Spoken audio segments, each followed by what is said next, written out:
Hi, everybody. Welcome back to the Soul Rising podcast. We are all in on love, loss, and connection here. I have a wonderful guest today. Her name is Hope Pedraza. She took a chance on Ginny and I last summer. And she was one of the first shows, one of the first podcasts that we were ever on. And it was so good about grief and trauma and emotions and my book and all this stuff. So thank you so much, Hope, for having us on. It was really a lot of fun, and it was a great show. And thank you for now being on my show. This is so great. I love how this whole community works, the swapping and the connecting and staying connected, right? So it's awesome. I'm going to tell you guys a little bit about what Hope does, and then she's going to elaborate more on that. And then we're just going to launch into a really awesome conversation, and you'll understand what we're talking about after I read her bio. Hope Pedraza is a functional diagnostic nutrition practitioner, certified holistic nutritionist, Reiki practitioner, human design guide, NLP practitioner and hypnotherapist, as well as the founder of Imbalance, a Pilates-based fitness franchise, and the host of the Hopeful and Wholesome podcast. She helps female entrepreneurs and leaders heal chronic symptoms, optimizing their energy and wellness with functional labs, human design, subconscious reprogramming, and energetics so they can thrive and create more impact in their business and in life. So that is just amazing. Every time I read that, I'm like, wow, that just blows me away.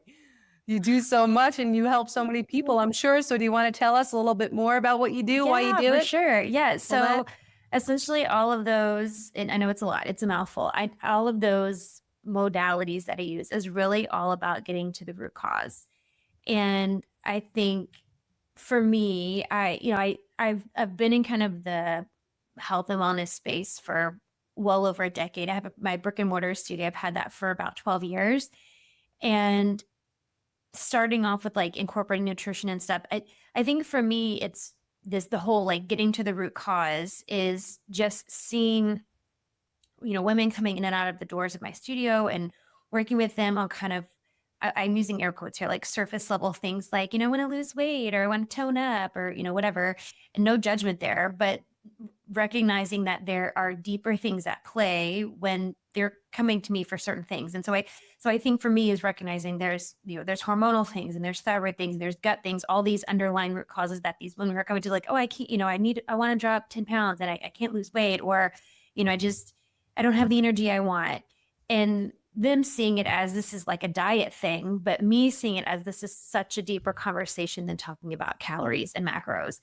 And so I think for me, the root cause was, well, let's look at, the deep underlying thing at a cellular level, what's going on in your body.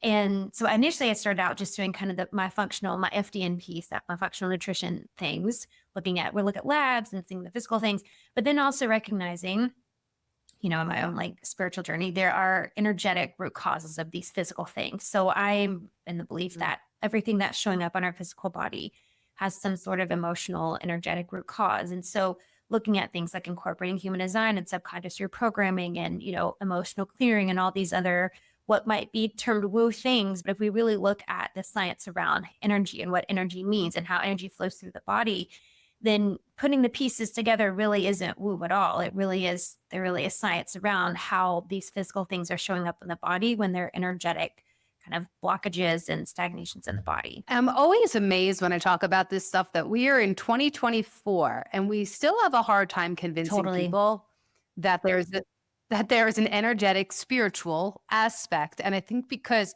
the word spiritual has been tainted somewhat from the word religion, and I think people kind of just close down to that possibility. Right? That there's like something else higher and greater going on, and that our souls and our spirits have had past lives and have had past trauma, and we're sensitive souls, and things that happened when we were children and through life left a mark energetically. And then how that, is tied to the physiological, like we've been saying forever, right? Body, mind, soul, body, mind, spirit, whatever you want, right? Like we know this, we've been talking about it for decades, right? I always laud the hippies for kind of bringing all that up to light. I love my hippies, but we still are so resistant, because we can't see it. Like we're so scientific based. So how do you, have you worked with people who are a little resistant to that side of things? Yeah, How do you that's work a good with them? question. I think I mean, you're right. We are resistant. And honestly, at this point, but I don't know. I still feel obligated to do so. I hate even bringing up like this might sound woo, but it's like, it's Yeah, not like, it's yeah. really not. It's not woo. It doesn't have to be woo. And you know what? And if it is Okay. woo-woo, Exactly. great. Right, for Exactly. woo-woo, you Exactly. know, like, But yes, to answer your question, yes, I have. And I mean, I have worked, I mean, pretty much anybody who's coming to me, I mean, if you go on my Instagram page, it's clear that I'm into energetics and all these things. So people, it's not like a surprise to people, like I'm throwing in these energetic pieces, but yes, I have people who, they're open-minded in terms of trying new things and like trying a different way of looking at things, but they've never done it before. And honestly, that's what I tell my clients too. If they've never done, learn about their human design, we've never done energetic, chakra clearings or whatever. It's not even about like totally buying into it. It's just having an open mind to trust and different. And I think really that's most of the reason why people come to me is they've tried all the other things. And I don't know if you know who Dr. Mark Hyman is, but I always use his line because I feel like it too. But he always says he is the resort doctor because he's the last resort. They've tried all the other things and then they come. But I feel like that, me as a practitioner, I feel like that too, is they've tried the other things. So it's like, I mean, what harm is it going to do if we do some woo stuff, right? So yes, I do have people who I won't necessarily say resistant because they are, at least open to trying new things. But it's like, for some of them, it's like totally putting them out of their box, like out of their comfort zone, like looking at things in this way. So it is, but it's like you said, I think we've seen this. I mean, really, we've seen the science around this for years, and we can. I mean, there's science that shows that our DNA holds. I think it says what, up to like 7 generations of trauma in our DNA, in our cells, like literally, and like. So I think and if you believe in past lives, I dare to say it's a lot more than that. But I think we can see that there is science out there, but yet we still choose to separate the mind from the body. And I think that's where it comes from. I had a conversation with my client the other day about this because we live in such an analytical world. We live in a mental society. Everything is mental. Everything has to be analyzed. Everything has to be understood. Everything has to be logicked. I always tell my clients that you can't logic your way through life. Like we have to connect with the body. And it doesn't always logically make sense when our body is telling us to do things or telling us things, sending us signs and signals, right? And I think that's just kind of the Eastern Western like perspectives on things is separating the mind from the body. And I think just in the Western world, that's just where we are. If we're just very analytical and mental and we're all up in our heads and have become so disconnected from our body. So of course it doesn't make sense that we would talk about energy, what's going in our bodies, because we've been so completely disconnected from it. Yeah. And I like how you brought up that there is actual science that is proving these connections. Joe, I'm sure you know Joe Dispenza. I talk about him here and there. Yeah. He's like the guru on this, right? Like he is proving and showing. And there's a couple other guys, Grail, I believe. I have some of his books. Yeah. Dr. Bruce Lipton is another one. Bruce Lipton. Yes. Yes. They're doing some sort of like tour together. My husband, so years ago they did this. I guess they're doing it again. And we went they were doing like a whole thing together. It's awesome. Yeah. But they have so much science to back this stuff up. Yeah. Yeah. And I don't understand why people just won't get. Well, I think it's like you said, they can't see it. It's like control thing. Yeah.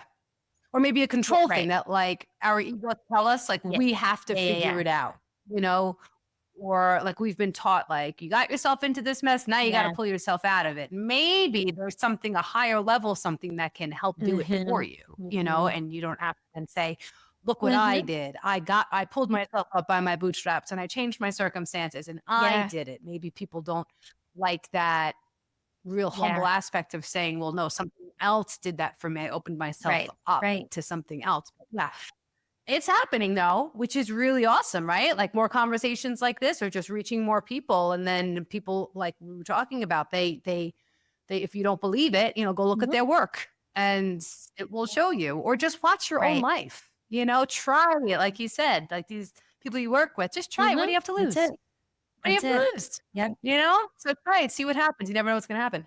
So I'm specifically interested lately. I've been, well, I'm 44. My birthday was last week, and thanks. And my hormones, I've been noticing, for the past few years have just been on the Mm-hmm. fritz, and my periods will come. Like I think I had like 128-day period since I got pregnant with my first daughter 13 years ago. Since then, it's been off, and I'll notice some down days, like usually like 1 or 2 days, about a week before my period, I will be really down. Like that's how I Mm-hmm. know, okay, I'm probably gonna get periods Mm-hmm. from today. And in February, I had like a down Mm-hmm. week, and it's never lasted that long, where like I just was not able to pull myself out of it, shift my thinking, right? Use all the tools. I used all the tools, the running, the meditation, I'm sober, I go to meetings, going to meet, like doing all the stuff that like I know works, and it Mm-hmm. wasn't working. And I was like, what is going on? So I'm actually going to see a functional medicine doctor next Nice. month. But I had ashwagandha in my closet, and I had been taking it here and there. And I was like, you know what? Maybe I should start taking this like every single day and really give it a shot and see what happens. And I did. And I do feel, I haven't had a week like that since Awesome. February. Like I do feel a little bit Yeah. more evened out. Periods are like 24, 25 days. I think like not. And that particular month in February, it was 21 Mm-hmm. days. So Yeah. I Yeah. knew Yeah. it Yeah. was Yeah. obviously related to this hormone. So if we can talk a little bit about like how our hormones are real, and that women are not just crazy and bitches and all this stuff that society wants to make us feel, that it's real stuff, and how we can maybe treat that and deal with the emotions that come along with that in a holistic way, specifically around like, I'm interested in like food. I'm really interested in food. I'm a vegan, so I'm very like careful about like what I Mm-hmm. put in my body. Maybe Yeah. supplements you Yeah. could recommend, things that people can do to help not just balance the hormones, but just Yeah. regular emotions, depression, Yeah. anxiety. If you have any information for Yeah. us, which I know Yeah. you do, I think that would be super helpful for Yeah. people. Yeah. Yeah. There's a lot we could go on there, a lot to unpack there. Um, I think first I want to make a point to your point, because I think it's important to say that, and this is like a whole other rabbit hole we could go down, but I just want to say my piece and then we can move on from it. But Mhm. thinking that you Sure. just have anxiety or you're crazy, or like I hate that so much. And I have so many women who come to me. The medical gaslighting thing is a real thing, especially with women. And I think we all know that now. And especially now. And I cannot tell you how, I mean, honestly, I would probably say 99. I don't even think I'm exaggerating. 99% of the women I work with have experienced some sort of medical gaslighting. And their symptoms, it's because they're getting older, or they just need to work out more, or it's just anxiety. No, it's your freaking hormones, and your freaking hormones are a wreck and they're not doing anything about it. Or they just tell you like they want to put you on birth control or give you the IUD or something, which is a Band-Aid solution and it's not fixing the problem. And so again, I could go off on this all day, but Yes. I think it's important to note right now, like your hormones, you're not crazy. Like you're not crazy. And it, not saying anxiety isn't a real thing, but I think so often women think they have, and I've had women who they thought they had anxiety, that thought they had ADHD. It was just like a hormonal thing going on that we needed to address, or like a mineral imbalance, a combination of it's typically a combination of things. So let me just say that first and foremost. Now, your hormones may make you think you're going crazy, but it doesn't mean that you're crazy. So as far as hormones and looking at, so there's multiple things we can look at here, right? It's important to know, and I'm sure you've probably talked about this on your show before, but when you have an emotional reaction, your body is a pharmacy, right? So when you have an emotional reaction, there are neurotransmitters and hormones doing all kinds of things, which is why we can say, like, when you were experiencing an emotional situation, whether it's big T, little T trauma, like there are chemicals, like those things get stored as chemicals in the body because it's a chemical reaction in the body. And so if we think about when your hormones are already like, all over the place, it's just things are exacerbated. Like you said yourself, I can recognize when I get down this certain time of the month, I know when my period's going to come, like a week later, whatever. And so I think first to note that emotions do cause a chemical reaction in the body. When our hormones are already dysregulated, it's just going to feel like an even bigger, crazier roller coaster. And so I think the awareness piece is huge, first and foremost. And that's the first thing I tell my clients. And you just said yourself, like you can kind of track how long your periods are going to be and stuff. I think that's the first thing for us to note, is to just become aware of our bodies. How long is your period? Can I sense the signs that my period is coming? There's things we can look at. So if we can just have the awareness to understand the fluctuations in our hormones and how our body changes, right, as our hormones change throughout the month. I think the awareness piece is the first piece, because then we can set expectations. So for you, for example, you have the week before your period, you get down. And so I teach a lot of cycle syncing with my clients, especially when they're business and knowing when to plan certain things in their business based on their cycle.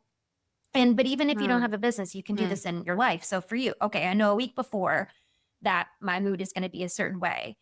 And so, okay, maybe we hold off on making like big life decisions during that week because we know we're going to be, in an emotional place. We don't want to make emotional decisions. Okay. Maybe we want to save, for my clients, I have them save like big creative things that they're doing in their business for when it's ovulation week. So maybe the week before and when your period starts, our creative brain gets kind of fuzzy and foggy. It kind of turns offline when it's about to be, when menstruation starts, right? So can we save the big creative things that we need to think up and dream? Can we save those for when our creative brain is actually like fully online? So when you understand, have the awareness, first of all, and then when you understand like how to use each phase of your cycle to maximize productivity, energy, all these things, that's when we can create more balance in our hormones. Because when we're pushing and pushing through, as our hormonal cycle changes every month, this is what perpetuates the hormonal imbalance, because we're pushing and pushing. So now our adrenals are going to be working in overdrive because we're constantly spiking with cortisol because we're stressed out all the time. Well, also, if you didn't know, your adrenals are also responsible for progesterone. So if our adrenals are constantly like working in overdrive, it's going to be struggling because we're making it pump out a lot of cortisol. And then it's also got to, help with progesterone levels. So there's just it's just kind of a cycle we go through, and we're constantly stressed. And so when we can learn to understand your cycle and work with your cycle, you're not like working against yourself. You can use it as your superpower. So when is the best time, you would say, like if we go through the cycle from when you menstruate, like that's, day one, essentially, right? Right. Next. So when, what do you think for each part of our cycle? What would you recommend? No, I love this. Okay. So day one, like you said, and this is, I want to say this first foremost, a lot of women don't even know when the first day of their period is. So if you didn't know, today. It's day one. It's when you start bleeding, right? Day one of your bleeding is your first day of your cycle. So for when you're in the midst, so there's basically 4 phases. When I teach my clients, I use like seasons. I feel like seasons of the year sounds, I don't know, I think that just can relate to a little bit better. But there's basically 4 parts of your cycle. So during the menstruation phase, typically anywhere from 3 to 7 days, depending on your body. This is the phase where, your hormones are at their lowest, right? So we don't typically have the physical energy. So we want to manage expectations for what we can like physically, our physical output, right? During that time. I'm not saying you shouldn't exercise, because exercise helps with all the other things that happens, but just again, setting expectations, being realistic with your energetic output, physical output. And then again, for me, I always call it I feel like it's static for me. Like my creative brain is like staticky. It's just like a static in a fog. Like I can't really I feel like I could swim through, but I can't. So knowing that your creative brain's going to turn offline for a little bit, that's okay. Like let's save the creative things for later. What I love about this part of your cycle, women's brains, the communication between the right and left side of your brain is stronger during this part because our hormones are at an all-time low. So it's like your other heightened sense, right? It's like when somebody is hard of hearing or they're blind, their other senses take over. Wow. So it's like, okay, our hormones are at their lowest. So the right and left sides of our hemispheres of our brain talk more. It's stronger. So we have this deeper connection to like divine downloads and like our intuition. So for me, this is a time to do the deep inner work. Like, can we slow down and sit back and do the inner work? And, mindfulness practices, meditation, maybe journaling, like setting goals and dreaming and like feeling like letting the intuitive downloads come to you during this time when our intuition is at its highest.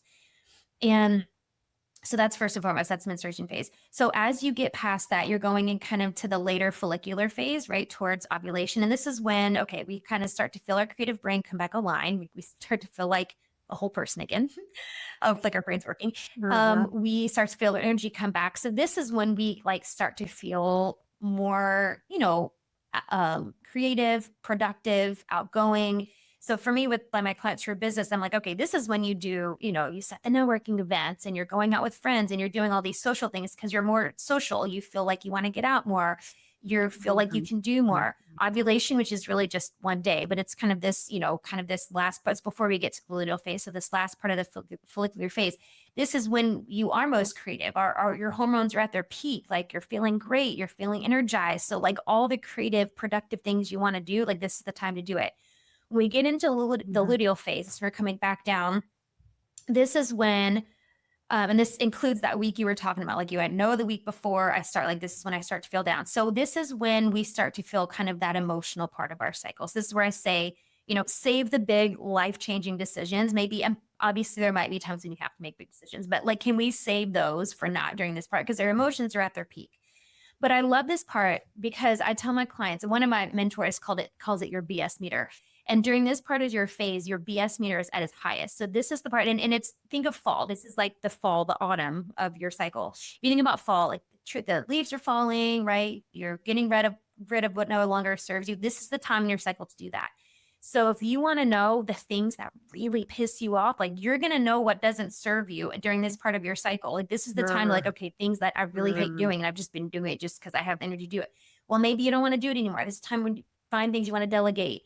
Like admin tasks. If you have a business, what I tell my entrepreneur clients, if you have a business, like why are you doing your admin tasks during the time of the month when your creative brain is at its peak? Like what a waste for me. Like what a waste. I want to use my creative brain when it wants to do things. Like let's save the admin tasks and the just things you want to check off your to-do list during your luteal phase and save your creative power for your ovulation phase. So that's a rundown. I love that. So, but very often I'll be in that week before the luteal phase, and I'll feel things or think things in my life that aren't, serving me or aren't right, or that I'm upset about. And then like a week later, I'm like, why was I even upset about that?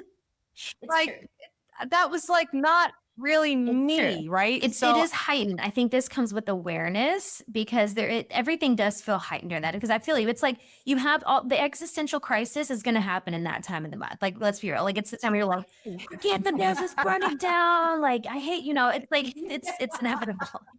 And maybe you have one every month. That's okay. But I think if you have the awareness that that's what's happening, then you can be with it. Maybe hold off a little bit. Don't do what you think you're so sure of, Exactly.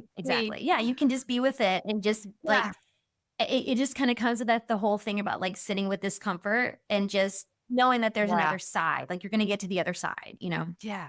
Oh, that's so helpful. Thank you so much. I really, really appreciate that information. I've never had anybody on our show or spoke to anybody really truly about what goes on in each of those spaces. I've read, stuff like that. So thank you. It's so great to have an expert tell me.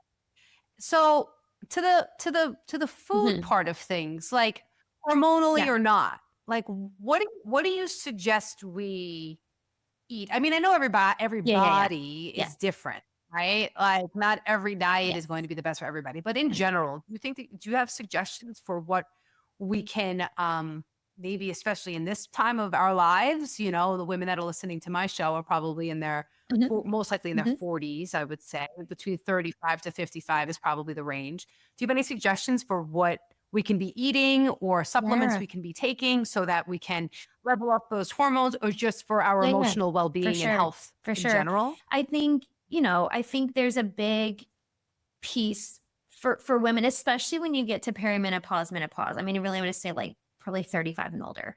The big focus is going to be the protein. And I have this conversation with my clients all the time. And I have it right now. I have a handful of menopausal clients and postmenopausal, and I have to have this conversation because it's like, I want to lose body fat and blah, blah, blah. And obviously we know as we get older, it's harder to lose body fat because our estrogen drops. There's a bunch of reasons, but also just as we get older, we lose muscle mass. And how do we hold on to muscle mass? Well, it's protein, it's strength training. So protein is should be a big focus for us as women. I mean, for everybody, but especially as women, because we are estrogen driven humans. Monitoring and making sure you're getting adequate protein The strength training piece can't be underestimated either. And then again, just emphasis on whole foods. And so it's, for me, my clients, it's a balance. I'm not a stickler for any particular type of, I'm using air quotes, like diet. So like you said, I mean, everybody responds to things differently. Some people respond well to plant-based, some people don't, right? I was a very strict vegan for over 10 years. I eat fish every now and then, so more like pescatarian-ish right now. So, but that doesn't work well for everybody else. So you just have to really see what works for you. But again, making the emphasis on the protein and on a variety of foods, fiber, fats, protein, carbs. Like eating, for me, it's the balance, the key for me. Like I'm not a big proponent, especially for women, on like keto intermittent fasting. That's like a whole other conversation. But I think really it's on the balance, the blood sugar balance. So if we can focus on the protein, the fiber, that's going to help with blood sugar balance. And then the protein too, just for, holding on to muscle mass as we age. And then in terms of like supplements and that kind of thing, I do a lot with mineral testing. One of the things I specialize in is the hair tissue and mineral analysis, and it's mineral testing. And I do this with no matter what other labs I run in my clients, we always do the HTMA, because we're looking at minerals. And you've probably heard this before. People listening probably heard that minerals are called the spark plugs in the body, right? There's no reaction in the body can happen without the minerals. Like they're the precursor to everything. And so I like to look that, again, kind of that foundational piece, like it's the root cause piece, right?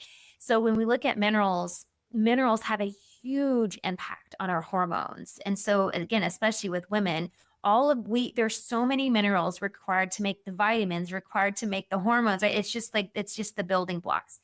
And so some of the big ones we look at, magnesium is a big one. And I think the numbers now is like 70 to 8% of us are deficient. I would say it's probably more than that, deficient in magnesium.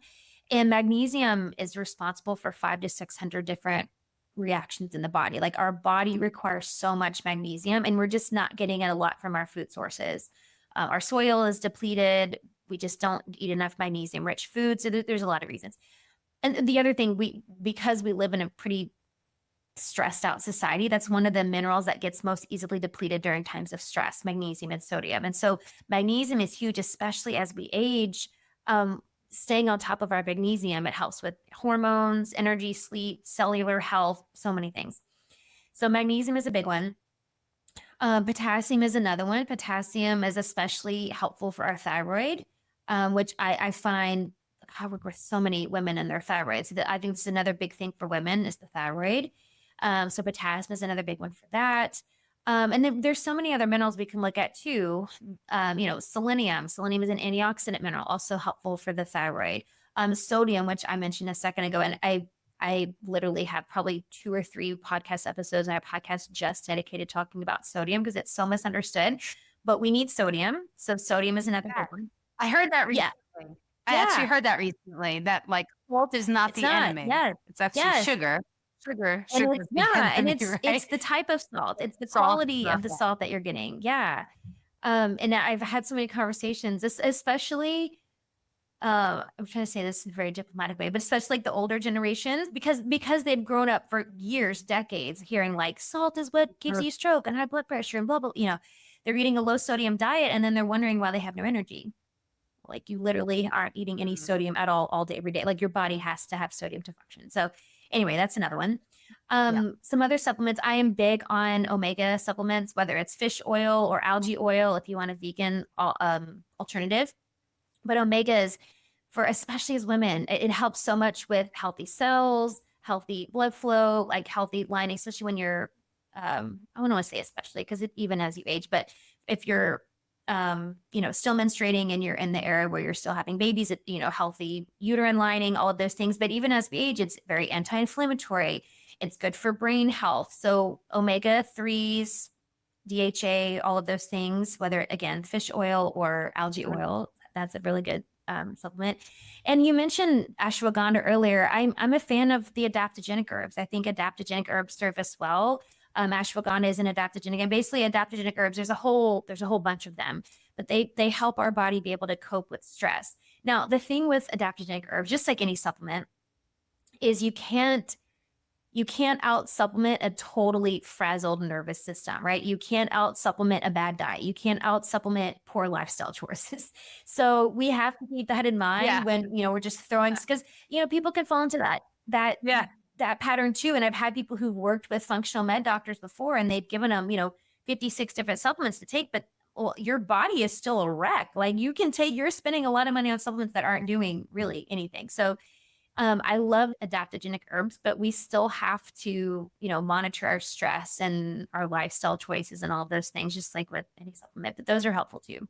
I love that you said that, because we could just keep adding and adding and adding and adding. Keep that if we take another pill, right? Or drink tea or whatever it is, that we just do whatever we want. We could eat the foods, or we could not exercise, or we could, not go for a hike in the sunshine or whatever, right? Like, we don't have to do pray, meditate, whatever, all these holistic things.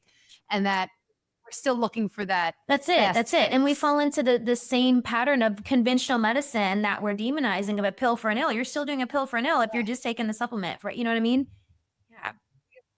Yeah. That's so true. That's so true. Because I take a lot. So I need to look at that. I'm a fan of them. I can't say I'm not a fan. I'm a fan, but like we got to do the other things too. Yeah. And I do, and I know you do too, which is why we can do this work and speak about it. Before we move on, I want to ask you, for the people who are vegetarian or vegan out there, what kind of, because that's, when I tell people I'm vegan, you're getting enough protein. I mean, I've been 4 years, every blood work that I've had done for the past 4 years has been excellent. Like I am not lacking in anything. I'm extremely healthy. So what kind of protein? Because I think that's the misconception, right? That if people want to have that, because I do it to keep my inflammation low, and then I want to talk about inflammation as well. And then I want to talk a little bit more about energetically, how we can help ourselves heal as well. So the protein piece, and like I said, I was 10 plus years very strict vegan. So that was a question I got all the time. And so protein, there's, again, another rabbit hole we could go down, but there's soy, right? So things like tofu, tempeh, and a lot of people think like, it causes breast cancer. It causes, I don't know, some men think it causes man boobs. It doesn't. It doesn't mess up your testosterone levels. It doesn't give you man boobs. It doesn't. So there are all of those studies that were out like early to mid 2000s, like almost all of those have been debunked over the past probably 5 to 6 years, with studies that show that soy, now, again, we want to look at quality, right? Non-GMO, organic, all the things, but it actually has protective qualities against things like breast cancer, other cancers, heart disease, there's so many protective things. So things like tofu, tempeh, and especially tempeh because it's fermented. So you've got other benefits of tempeh. Things like, legumes, lentils, mung beans, other legumes. Now, obviously, those also have carbs as well, but those are pretty still protein rich. Adding in other things like, hemp seeds. Hemp seeds are high in protein, also high in fats. You just it's kind of like a give and take, right? You just have to moderate fat in other areas. So nuts and seeds are a good source, but I wouldn't say they're like a true source of protein because you're not getting a whole lot of bang for your buck.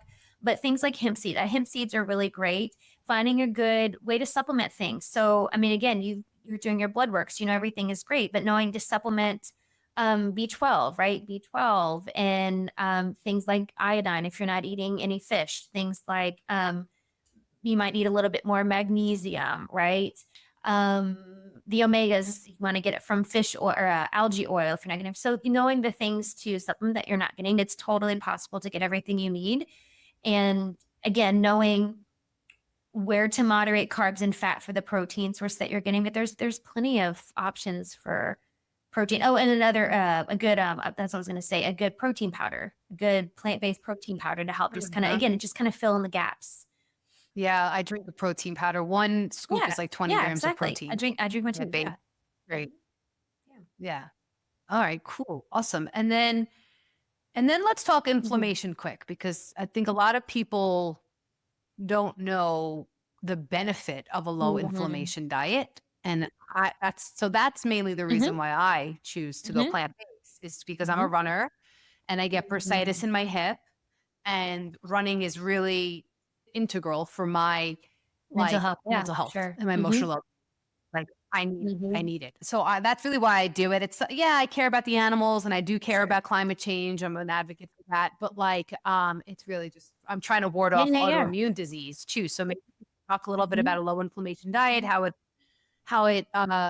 can help us. Why do you Mhm. recommend that? I Mhm. imagine you do. Yeah. I mean, inflammation can show up so many ways in the body. And I think it's important to note too, just kind of what we were saying earlier, that because everybody is different, some things can be inflammatory to some people that aren't inflammatory to other people. And I think that's important to say. And so that's why, I mean, really and truly, when I first started out, I was helping years ago, I was helping people be mostly plant based for that reason.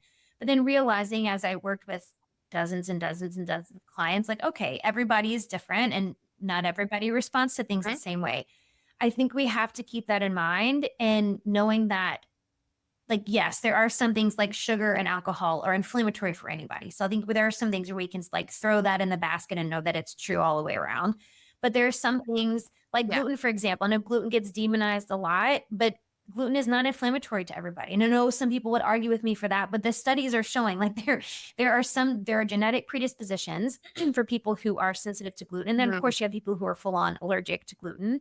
But I think we're finding now, and there's a couple companies that I follow too that we're recognizing that people who thought they were sensitive to gluten are actually sensitive into the pesticides and chemicals that are put in the flour in America, Western society, because you can go, and I've experienced this, you can go to Europe and eat the pasta and the bread and never feel a thing, right? Why is that? Of course, that's right. That's Normal. what I hear. So Yeah. again, recognizing that there are other things that cause inflammation and it's going to look different for everybody.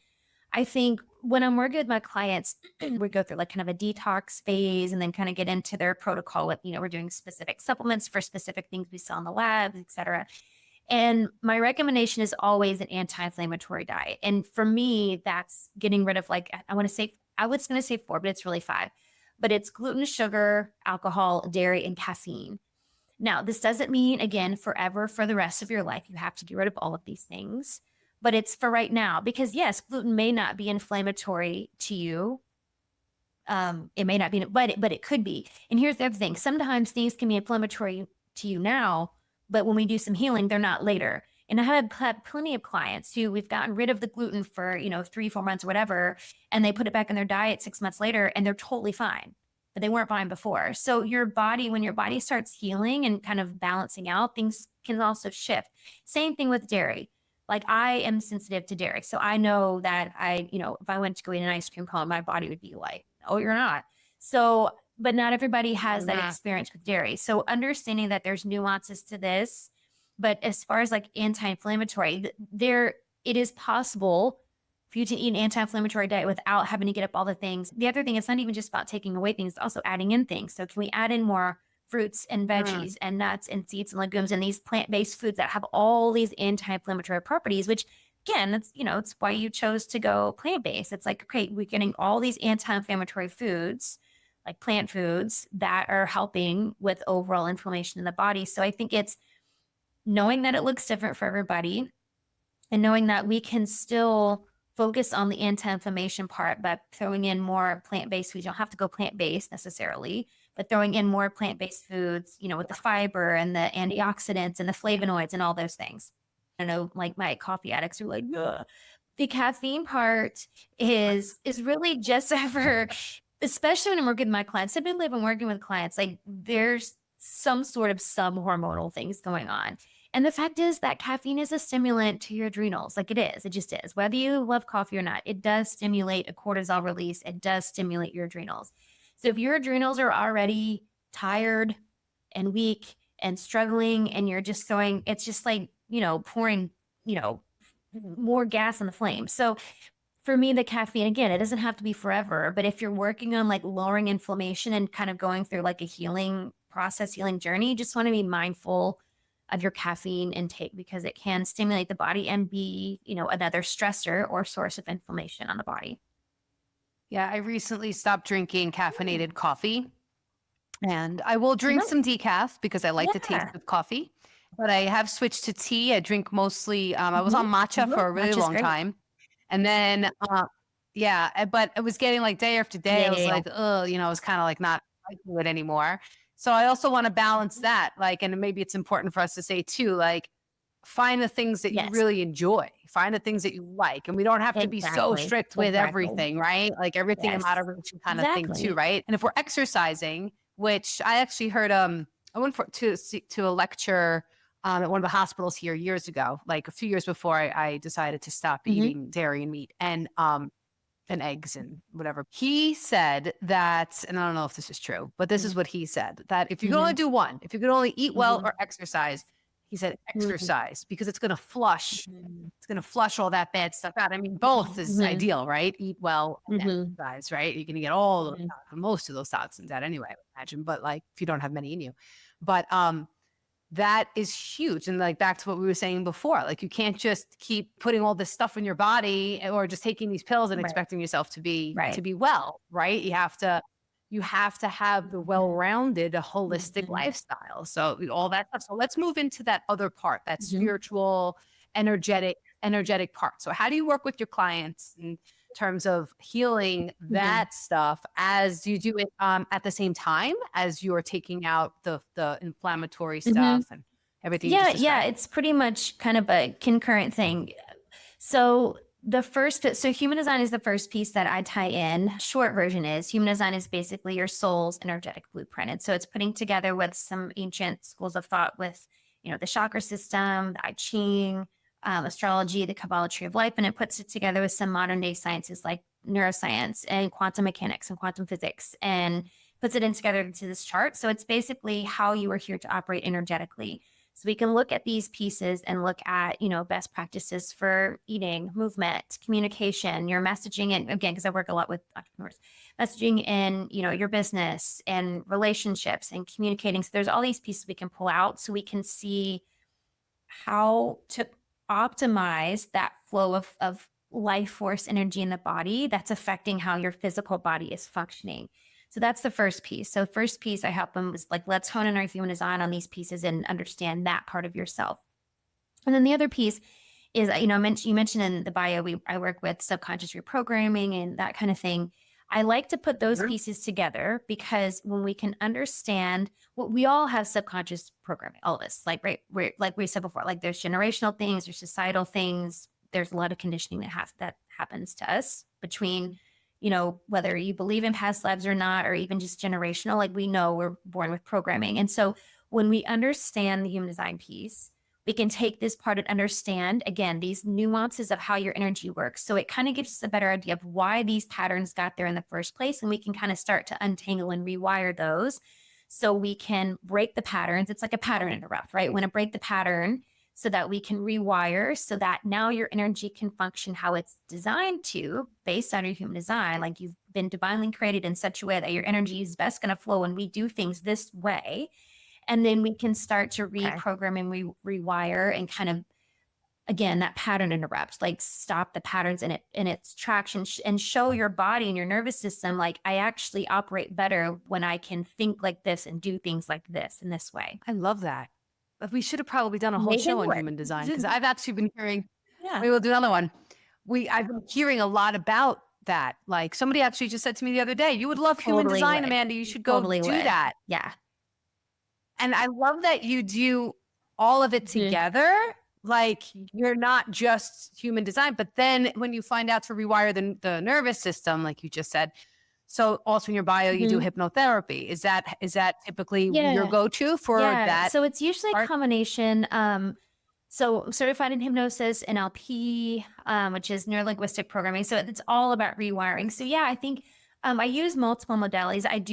We do like emotional clearing and we go in and kind of talk to the subconscious and figure out, where emotions are being stored in the body. And I have so many stories of clients who have like crazy things happen to them after we have done these emotional clearing sessions, after we've identified where these emotions are stored, why they were there, the stories around them. Like there's so much we can work. So yeah, I think the hypnosis, NLP, and emotional care, like all of these things are tools to be able to get into the energy body, get into the subconscious, rewire, reprogram, restore, all of those things. You're just like a one-stop shop. I love it. If people out there listening, get in touch with Hope. I mean, like if you feel that you need help in this area, which I think every human being alive Totally. right now has this kind of Mhm. work to do. Just from the nature of the Yeah. shift in consciousness that's going on and just where For we're at sure. right now as a society and our Mhm. souls, I believe we're all put here right now to evolve and to grow and to 100%. clear, right? Like you said, 7 Yeah. generations behind the stuff that we're holding. And then we can also help 7 generations Mhm. after Mhm. us, right? If you also feel that way, reach out to Hope. I mean, so then you have the energy piece, the human design, figuring it out, and then you can do the rewiring of the neural pathways in conjunction with Exactly. nutrition. Yep. And that's like, boom, that's the answer. Totally. You got this on lock, girl. Like, that's amazing. I love it. I Thank love you. it. We probably have another like 10 minutes or so. Is there any piece of what you do that people should, I don't love the word should, but like, might benefit from hearing more about? I do think it's, the energetic emotional work is the quote unquote most important piece because I do think that's ultimately the root cause of physical things. So, women come to me and they want to know, why can I lose weight or why are my periods horrible or, you know, whatever. Why am I bloated all the time? Whatever it is.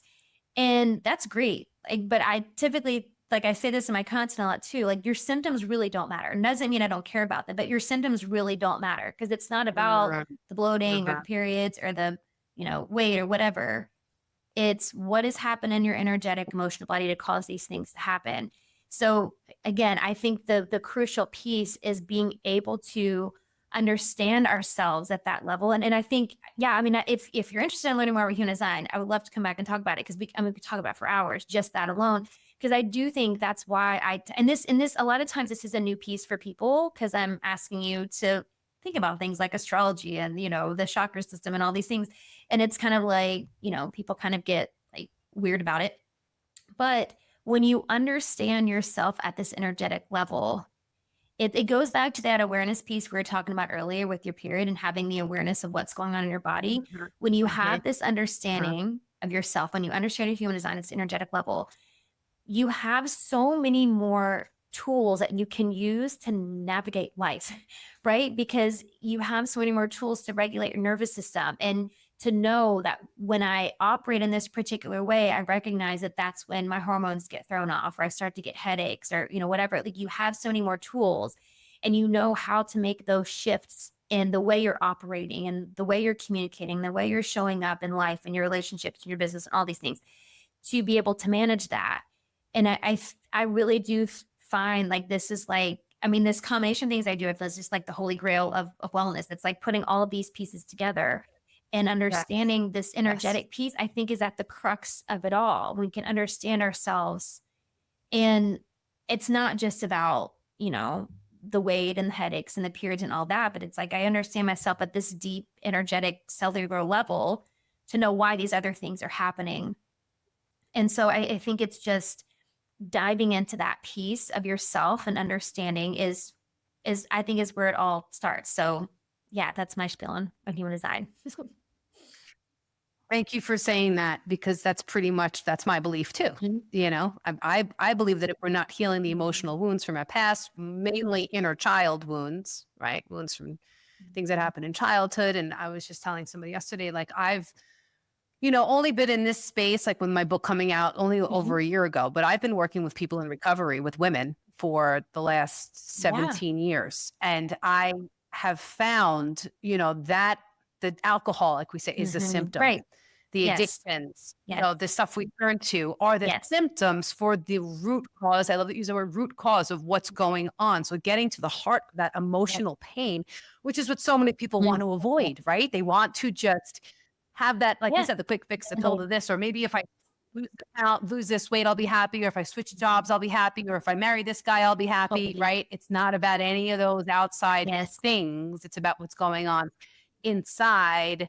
So I think that's huge to just continue driving home for people that until you do that kind of work, no matter what you try to do to remedy your dissatisfaction or unhappiness or Right. depression or anxiety or whatever, your hormone balance, it's Yeah. not going to change. It's not going to go away until you go to that deeper, sometimes usually Right. darker place Right. for a little while, go through that, navigate through that, right? And then get to that light at the end of the tunnel.